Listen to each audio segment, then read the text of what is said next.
السلام عليكم، ازيكم عاملين ايه؟ حلقه جديده من مطبخ انا على طريقتي انا. النهارده الغدا بسيط خالص. هعمل لوبيا ام عين سودا. اللهم صل وسلم وبارك على سيدنا محمد.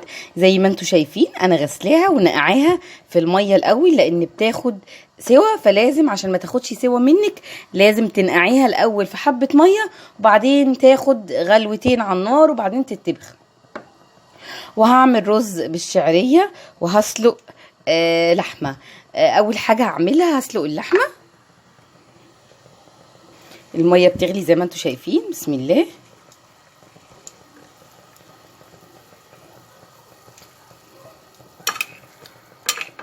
كده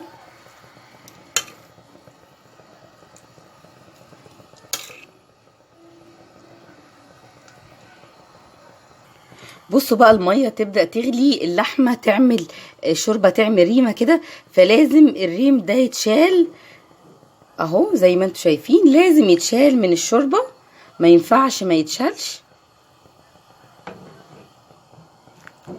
اهو كده.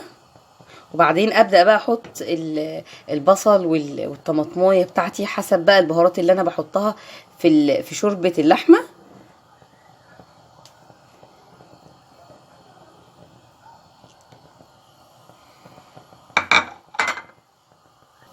كده هبدا بقى احط بصلايه وطماطمايه. هحط الملح والفلفل، مش هكتر ملح، هحط شويه فلفل.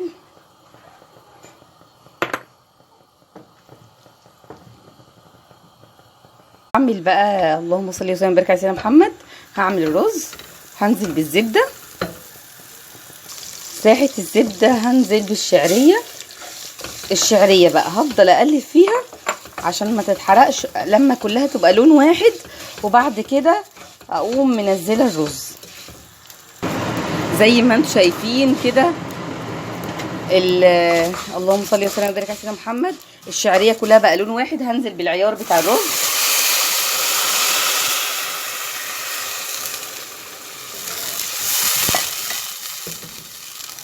هحط شويه كمان، هحط الملح،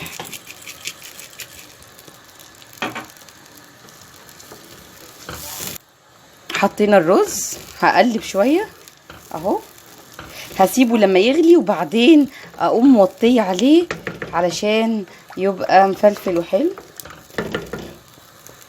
وكده.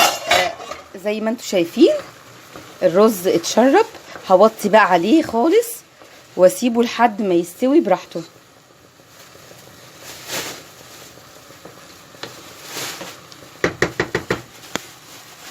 وادي اللوبيا بعد ما انا نقعتها حبه في الميه، بعدين هديها قبل ما اطبخها، هديها غلوه على النار كده، هخليها تغلي على النار شويه،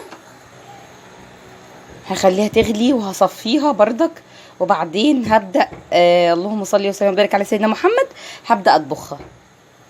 غليتها غلوه على النار، صفيتها بردك في المصفى. هعمل لها بقى التقليه بتاعتها. هحط البصل طبعا دوت انا مشوحاه بالسمنه او بالزبده بتاعته. هنزل بالصلصه على طول. الطماطم دي مضروبه في الخلاط ومتصفيه. وبعد كده هنزل باللوبيا. على فكره انا ساعات بنسى وبقول فاصوليا، فعشان لو حد سمعني بقول فاصوليا ساعات بنسى. هنزل باللوبيا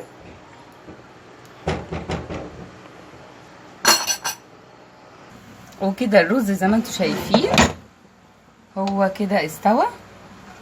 شايفين ما شاء الله الرز يعني ولا معجن ولا حاجه، والرزايه برزيت اهو مفرفر مفلفل كده. هطفي بقى عليه كده. وكده اللوبيا هي ما استوتش لسه، بس الصلصه اللي انا حطيتها لها هتبدا تنشف. هنزل بقى هحط شويه شوربه من بتاعه اللحمه. عليها عشان تاخد من طعم اللحمه اهو، مش كتير. وبعدين هحط لها فصين توم، طبعا مدقوقين. عايزه تحطي توم حطي، مش عايزه براحتك، بس انا بحبها بالتوم. فصين كده بيدوها طعم حلو قوي. ولو عندك فلفل مهروس كده اهو، بحط لها بردك حته بتحميها شويه، بتخليها جميله جدا. هي قربت تستوي وكده زي ما انتم شايفين. ادي اللوبيا خلصت، وعايزه اقول لكم جميله جدا. وخلصت الرز وخلصت كل حاجه.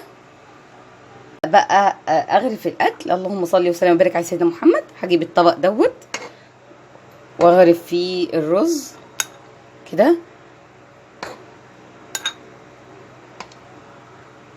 وبعدين بتكي كده عليه واجيب الطبق التقديم. ما بحبش اغرف الرز كده، واجيب الطبق التقديم وادي الطبق بتاع الرز.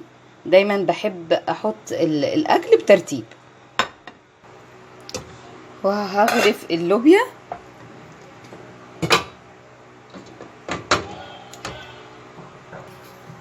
هحط بقى اللوبيا.